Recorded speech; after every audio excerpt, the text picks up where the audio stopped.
Hello everyone, today I will be discussing incivility, bullying, and workplace violence. I will discuss how big of a problem this abuse is and what solutions that two articles gave on how to respond to this abuse. In my paper, I discussed how bullying or workplace violence is a huge problem and is detrimental for the victim. It can involve verbal, emotional, or even physical assault on another coworker and can lead to years of psychological trauma. This issue is often not addressed with the management staff, whether that be due to fear of retaliation or even dismissal by staff members. This type of situation is especially complicated when it involves management bullying their own staff members. One question that this situation brings up is, should the staff remain quiet while management takes advantage of their workers, or should they speak up and risk their own salary and benefits?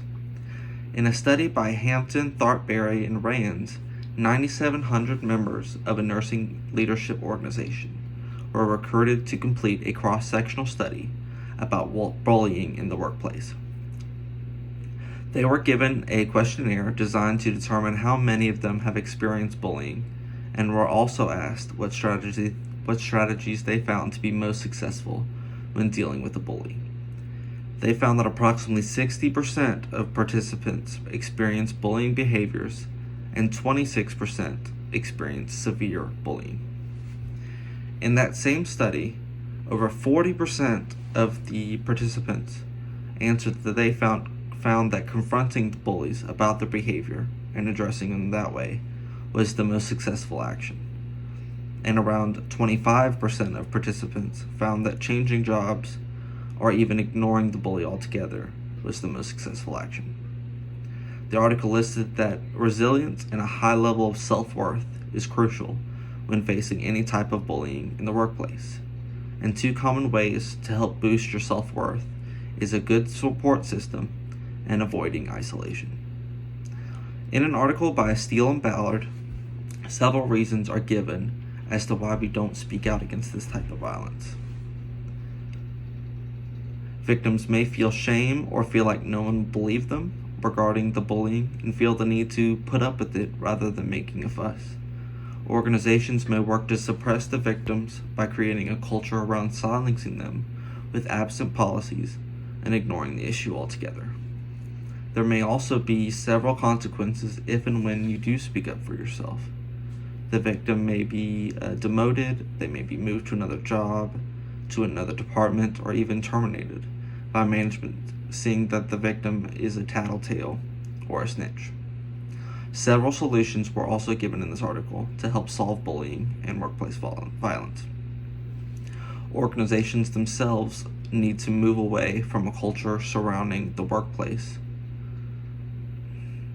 that places blame on no one to a culture that makes a statement of justice. By emphasizing the need to report bullying and the other types of violence to management staff, the staff can be more informed about what potential issues may be arising in the workplace, so that they may justly address the issue rather than ignoring it. Organizations must have clear repercussions for bullying in the policies of the workplace. Bullies need to know that they will face those consequences if they perform that action. There also needs to be a way to provide complaints and confidence to the staff to avoid the potential repercussions by the bully. It is important for the staff to enforce the policies that they give out for change to occur. After I researched and completed this paper, I learned that bullying is a much more common issue than I previously thought. It was very surprising to learn that over 60% of nurses in the first study said that they had experienced some type of bullying behavior in the hospital or wherever they work. As I begin my nursing career, I have learned that I will need to be ready if and when this situation ever arises. I must be able to and learn how to report a bully in confidence to management staff. I must learn whatever policies that they have as well. On the flip side, I need to watch my emotions and ensure that I never cause a situation like this to ever happen to someone else.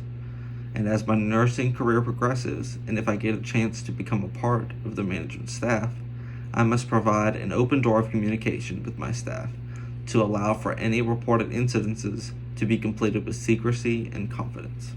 Thank you all.